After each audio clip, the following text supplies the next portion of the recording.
You're driving home. Radio's on low. Nothing happened today. No fight. No bad news. No dramatic moment you could even point to. And then, somewhere between a red light and your driveway, it just arrives. A heavy, quiet sadness. Out of nowhere. You weren't thinking about anything sad. You can't name a single reason. So you do what most people do.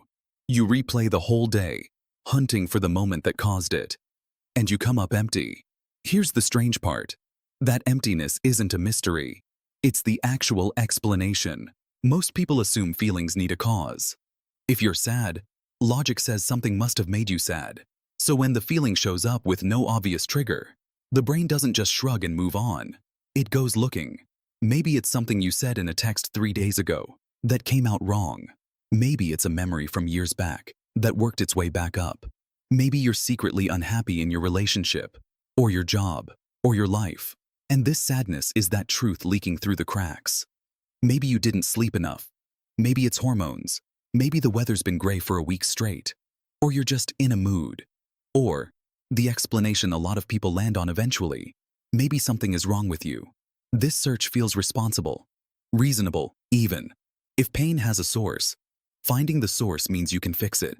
So people scroll back through old conversations looking for the moment things shifted. They Google their symptoms. They wonder if they need therapy, or a break, or a completely different life. And when none of that turns up a clear answer, the sadness gets a second layer stacked on top of it. Confusion, and sometimes a quiet kind of self-blame. Because if everyone else's sadness makes sense, and yours doesn't, something must be uniquely off about you. Here's the assumption hiding underneath all of that. That sadness is always a message. That it's always pointing at something specific you're supposed to find and fix. It's the same logic that makes a smoke alarm useful. A signal exists because something caused it, so trace the signal back to the cause. But that assumption isn't always true. And 2 Harvard researchers accidentally proved it. Not by studying sad people in a lab, but by pinging thousands of ordinary people on their phones, at random moments, all day long, for months.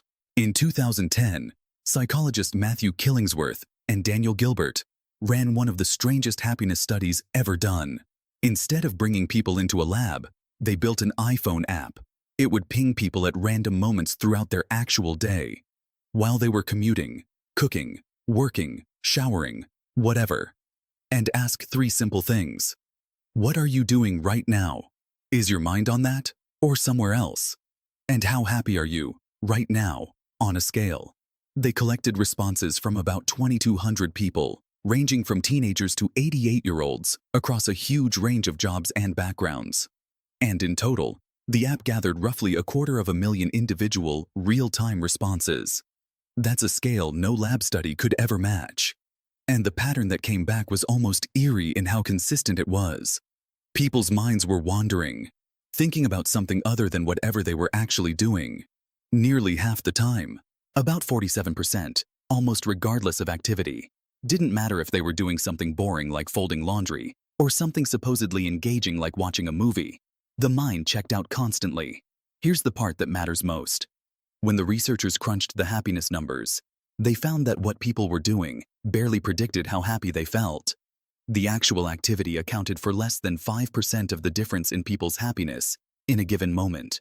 But whether their mind was wandering or not, that was one of the strongest predictors in the entire dataset. People were consistently less happy while mind wandering than while simply present and engaged with whatever was in front of them. Even something as dull as washing dishes. It gets more specific too. The researchers tracked how often minds wandered across dozens of different activities. The lowest rate of any activity they measured happened during sex, around 10% of the time. The highest happened during grooming, things like showering and getting ready, because those tasks occupy your hands just enough without occupying your brain at all. That gap is exactly where the mind goes looking for somewhere else to be. Now here's the twist that connects all of this to that sadness in the driveway. The researchers didn't just find that wandering and unhappiness showed up together. They ran the numbers over time to see which one came first. And the pattern was clear. Mind wandering earlier in the day predicted a worse mood later, not the other way around. A bad mood wasn't making people's minds drift more. The drifting itself was producing the bad mood. So why would an unoccupied mind default to sadness instead of, say, nothing at all? This is where a separate piece of neuroscience fits perfectly. Whenever your brain isn't locked onto an external task, a specific network takes over. Scientists call it the default mode network. It isn't off. It's your brain's background operating system, and its job is self-referential thinking, replaying old conversations, running what-if scenarios, comparing your life to some imagined version of it, rehearsing worries that haven't even happened yet. It isn't built for stillness. Left alone, it drifts toward review, regret, and rumination, because that's simply what that circuitry tends to produce when nothing else is directing it. Some researchers even think this background self-review might serve a real purpose, quietly stitching scattered memories and experiences into a coherent sense of who you are. But whatever it's for, it clearly wasn't built to make you feel good in the moment. So the sadness that hits you in the shower, on the drive home, folding laundry, lying in bed before sleep, it isn't a signal about a specific hidden problem. There's no buried event you need to dig up, no secret your subconscious is trying to hand you. Your hands were busy. Your mind wasn't. And an unoccupied mind, statistically, tends to land somewhere heavy, not because something is wrong with your life, but because that's simply the default output of a brain running with nothing to hold its attention. Once you know this, you start noticing it everywhere your hands are busy and your brain isn't. The shower is the classic example. And now you know why. It takes almost no conscious thought to shampoo your hair, so your mind wanders off almost immediately, and it tends to wander toward unresolved things. An awkward text you sent, a decision you're avoiding, a worry about money you hadn't consciously been thinking about all day. You didn't decide to think about any of that. Your hands were busy, so your mind filled the gap on its own. Driving a familiar route does the same thing. You've made this drive 100 times, so your brain barely needs to steer. That leaves a lot of spare processing power with nowhere useful to go, so it drifts. And wandering thoughts tend to skew toward problems, not toward anything pleasant. It's also part of why long, boring commutes are consistently linked to worse moods than short ones, even when the actual driving is identical. It's attention. Doing dishes, folding laundry, vacuuming. Same story. Repetitive, low-attention tasks are basically an open invitation for the default mode network to take over. You're quite literally alone with your thoughts, and your thoughts, statistically, are not going to pick something cheerful to land on. It's the same reason so many people report their best problem-solving and their worst spiraling happening during chores. The hands are on autopilot, and the mind has the run of the place. Lying in bed right before sleep might be the most intense version of this. Every external task is gone. No phone, no chores, nothing to look at. Just you and whatever your mind decides to bring up. This is exactly why so many people describe a wave of anxious or sad thoughts arriving specifically at night. It's not that nighttime is emotionally dangerous. It's that nighttime is the moment with the least outside competition for your attention. Even something as small as standing in a slow-moving line fits the pattern. A minute earlier you were fine. Then there's nothing to do but wait. And suddenly your brain hands you a thought you didn't ask for. Even scrolling your phone doesn't fully escape this. It feels like stimulation, but a lot of scrolling is really just another low-attention task. Thumb moving, eyes half-focused, while the mind keeps running its own program underneath. That's part of why a long scrolling session so often leaves you feeling flat, or a little worse, even when nothing you actually saw was upsetting. And this explains something that seems backwards at first. The same study found people were actually least happy while resting and doing essentially nothing, not while working. Rest sounds like it should feel good, but true. Unstructured rest is exactly the condition where the mind has maximum room to wander. And maximum room to wander is maximum room to land on something heavy. Compare that to the moments people rated happiest in that same study: conversation, exercise, intimacy. Activities that, by nature, demand your full attention in the present moment. There's no spare processing power left over for the mind to wander off with, so it simply doesn't. None of this means those quiet moments are dangerous or something to avoid. It just means the sadness that shows up during them isn't a message.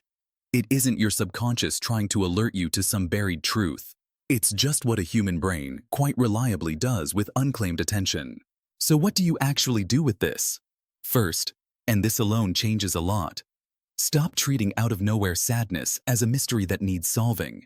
Next time it shows up during a mindless task, you don't have to interrogate your whole week looking for a hidden cause. You can just recognize what's actually happening. Your hands are busy, your mind is idle, and idle minds tend to drift somewhere heavy. That one reframe, "This is just my mind wandering," instead of "something must be wrong," removes the second layer of the problem, the confusion and self-blame stacked on top of the original feeling. Second, if you want to reduce how often it happens, give your mind something to hold on to during those low-attention tasks. That's exactly why so many people instinctively reach for a podcast in the shower, an audiobook on the commute, or music during chores. It's not just entertainment. It's occupying the exact bandwidth that would otherwise go looking for something to worry about. Even something smaller works. Consciously narrating a boring task in your head, noticing the water temperature, the weight of a plate, the smell of the soap, pulls just enough attention back to the present to crowd out the drift. Third, when you actually want to feel better in the moment, lean toward activities that demand your full attention rather than ones that leave your mind free to roam. A real conversation, a workout, cooking something that requires focus, even a genuinely engaging game. These pull your attention fully into the present. And the study's own data says that's exactly where people reliably feel best. It's worth protecting a little bit of that kind of time every day on purpose. Even 10 focused minutes of a hobby or a real conversation with someone you like talking to. And if you catch yourself mid-spiral, dishes half done, mind 3 arguments deep into something that hasn't even happened, a simple trick works surprisingly well. Name it. Just noticing, "I'm mind-wandering right now," is often enough to loosen its grip, because it shifts you from being lost inside the thought to watching it from the outside.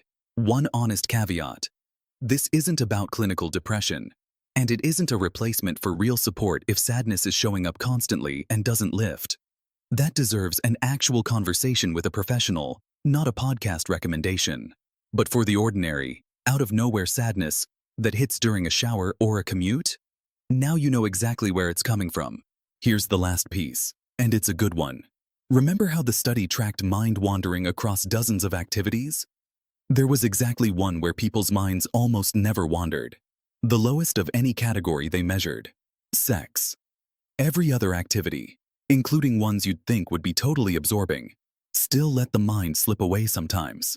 That one barely did, which tells you something almost funny about the human brain. It's built to wander constantly, on autopilot, by default. And apparently it takes something pretty extreme to fully shut that autopilot off, which almost makes today's random wave of sadness feel less like a personal glitch, and more like your brain simply running exactly as designed. If this explained that wave of sadness on your drive home, you know where the subscribe button is.